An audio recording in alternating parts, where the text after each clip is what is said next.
Continuando con el curso de análisis estadístico aplicado a proyectos de fin de titulación, vamos a hablar sobre la generación de estadísticos de resumen. Para ello, revisemos lo que nosotros hemos construido. En primer lugar, nosotros hemos ingresado variables a SPSS que nos permiten organizar las características de la población que estamos estudiando en base a las mismas y llenar datos que van a partir de las fuentes primarias que hemos investigado. Las fuentes primarias más utilizadas son la encuesta, la entrevista, las fichas de observación, datos de la empresa como tal. En nuestro ejemplo anterior habíamos hecho justamente partiendo de una encuesta y habíamos ingresado variables y luego los datos. Ahora, como ya tenemos estos datos, lo que debemos trabajar es con la actividad principal de estadística, es decir, resumir y presentar la información en tablas que nos permitan a nosotros trabajar e identificar las características de nuestra población de estudio. En este caso, utilizando la estadística descriptiva. La estadística inferencial nos sirve para proyectar y realizar análisis como la comprobación de hipótesis que la veremos en las siguientes semanas. Esto a la final nos permite tomar decisiones como investigador respecto al problema que nosotros estamos estudiando. Este problema puede ser respecto a mercado, puede ser un problema de producción, puede ser un análisis investigativo para comprobar diversas hipótesis como tal. Siendo así, la estadística es una ciencia que nos va a ayudar a la recolección de datos, que ya lo vimos, los instrumentos como la encuesta, que nos permite dar un tratamiento, que es el ingreso de los mismos a través de un sistema o procesamiento como tal manual. Y por último, esto nos permite analizar la información para ver si existen semejanza en los datos o existe variabilidad de los mismos, es decir, qué tan semejante o qué tan diferentes son los datos entre sí de una muestra tomada. Y al final lo que nos permite a nosotros es interpretar y proyectar información para una correcta toma de decisiones. Nosotros tenemos dos tipos de estadística, una estadística descriptiva y una estadística inferencial. La estadística descriptiva principalmente se encarga de organizar, resumir y presentar los datos de manera informativa, como por ejemplo, luego de haber realizado una encuesta, el que nosotros tengamos la información que resume el comportamiento de las mismas. Los principales instrumentos que nosotros tenemos para realizar son las distribuciones de frecuencia, gráficos y las medidas de tendencia central y dispersión. Por otro lado, nosotros tenemos la estadística inferencial que nos ayuda a proyectarnos, es decir, a partir de una muestra tomada, decir o predecir el comportamiento que tendrá una población dentro de un estudio determinado. En esta semana vamos a hablar sobre estadística descriptiva y para las siguientes 2 semanas hablaremos sobre lo que es estadística inferencial. ¿Qué es la estadística descriptiva como tal? La estadística descriptiva como tal es la que nos permite a nosotros resumir la información y tenemos básicamente 3 maneras de resumir información. En primer lugar, la presentación de tablas que nos permita resumir frecuencias o una tabla de contingencia cuando tenemos análisis de 2 variables. En el caso de gráficos también tenemos gráficos de una dimensión o bidimensionales cuando utilizamos cruce de 2 variables. Y en las medidas nosotros tenemos medidas de tendencia central, dispersión y ubicación. De estas, las medidas de tendencia central y las medidas de dispersión son las más utilizadas. Veamos entonces, ¿de qué trata entonces una tabla? Una tabla de frecuencia es justamente una tabla que nos permite resumir. En este ejemplo nosotros tenemos tomadas 200 muestras preguntándole el tipo de relación que tiene la persona, pudiendo ser soltera, casada, separada o viuda. Y esta información que hemos tomado a 200 personas, como vemos en una muestra, no es más que una nube de puntos que no nos dice mayor información. Para esto sirve justamente una tabla de frecuencia, que nos va a permitir resumir la información de manera adecuada.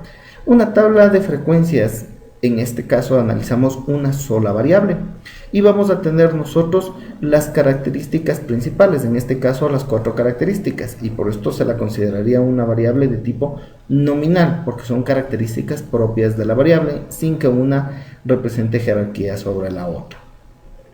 Habitualmente iniciamos nosotros la tabla de frecuencia con la frecuencia absoluta, es decir, la cantidad de veces que se repite cada una de las opciones. En este ejemplo, habrán 100 mujeres casadas, 56 solteras, 30 separadas o divorciadas y 14 viudas.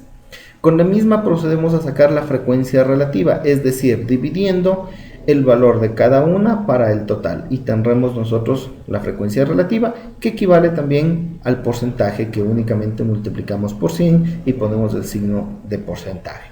Esta es una tabla de frecuencia que nosotros la podemos resumir.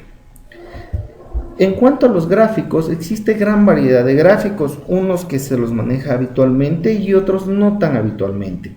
Empecemos con el primero. El diagrama de caja y bigotes es un diagrama que a nosotros nos permite establecer los límites que puede existir con respecto a la media del cuartil 1 y cuartil 3 para ver dispersión de los datos como tal. En este caso, por ejemplo, tenemos que la media está hacia abajo, es decir, la dispersión se encuentra en el lado superior. Tallo y hojas para ver en la unidad básica o de centenas o centenas, decenas o centenas, cuáles son las características de los datos que nosotros estamos obteniendo. Un gráfico de sectores o pastel cuando deseamos representar proporciones de una muestra frente a una población. Ejemplo, yo quiero ver la proporción de hombres que han aceptado un nuevo producto. Yo lo puedo mostrar directamente así. Un gráfico de barras que nos muestra cuando nosotros tenemos intervalos entre las medidas de carácter ordinal o nominal. Un histograma cuando tenemos medidas continuas, es decir, no hay saltos o separaciones entre una y otra. Ejemplo, aquí utilizaríamos, si yo quiero tomar tiempos de llegada desde mi trabajo a mi domicilio, yo puedo tomarlo como tal en esta. Un gráfico de dispersión y es un gráfico de dos entradas. En el mismo yo puedo representar como tal dos variables y ver la nube de puntos cómo se va constituyendo. Un polígono de frecuencias que me va a ayudar a, mediante líneas, determinar cuáles son las características o ruta que están siguiendo los datos, ver una tendencia. Un gráfico de líneas me ayudará a ver en el espacio-tiempo cómo es el cambio de una variable. Por ejemplo, cada una de las líneas representará el cambio que existe en un momento determinado de una variable. Por ejemplo, yo puedo determinar las ventas existentes y ver el cambio de la misma mediante el tiempo. Estos son los gráficos más utilizados que nosotros tenemos y prácticamente hemos cubierto toda la gama de gráficos, quedando unos cuantos de menor utilización fuera de este estudio. En cuanto a las medidas de tendencia central, que ya tenemos unas medidas de resumen, nosotros podemos identificar, en primer lugar, las medidas de tendencia central se utilizan únicamente cuando nosotros tenemos datos que provienen de una escala numérica, dólares, unidades producidas, centímetros, kilogramos, etcétera, etcétera, mas no podemos utilizarla de un nivel nominal u ordinal. En el ejemplo anterior teníamos categorías de carácter nominal que estaban solteras, casadas, viudas. En este caso no puedo sacar una media, sino simplemente me quedo en el cuadro de frecuencias. Esto yo lo puedo utilizar con medidas de escalares. En las medidas de tendencia central, nosotros identificamos como tal las medidas que corresponden al valor que representará el conjunto de datos desde el centro del mismo. Entre las más utilizadas tenemos la media, la mediana y la moda. La media es el punto medio de los valores, es decir, considerará cuál es el valor que tiene cada uno de ellos y establecerá el valor central del mismo, con una consideración. La media es muy susceptible a cambios que puedan existir por diversas situaciones de dispersión de los puntos. Por ejemplo, si nosotros queremos medir el tiempo que nos vamos desde la ciudad A a la ciudad B, nos vamos a encontrar que en promedio todos se demoran alrededor de 30 minutos. Sin embargo, a un carro se le bajó la llanta y tuvo que demorarse una hora adicional. Este cambio de 60 minutos adicionales va a afectar el tiempo medio o el tiempo promedio que se demoran todos los vehículos. Para esto existe la mediana. En cambio, la mediana considera los valores, el punto medio de los datos, es decir, cuántas observaciones quedan por debajo de la mediana y cuántas observaciones por encima de la mediana, sin considerar el valor de cada una de ellas. y la moda es el valor que más se repite dentro de una distribución dada. En cuanto a las medidas de dispersión nos permiten identificar cuán lejos o cuán separadas se encuentran los datos con respecto a una medida de tendencia central. En esto nosotros tenemos tres medidas principales. La varianza, que nos ayuda a medir en valores cuadráticos la dispersión promedio que existe con respecto a la media. Una consideración con la varianza se presenta únicamente en valores cuadráticos, es decir, yo no voy a poder comparar con una media directamente. En el ejemplo anterior habíamos dicho la distancia entre la ciudad A y B. El momento en que yo tenga la varianza me generará en minutos al cuadrado, es decir, yo no puedo comparar con minutos normales.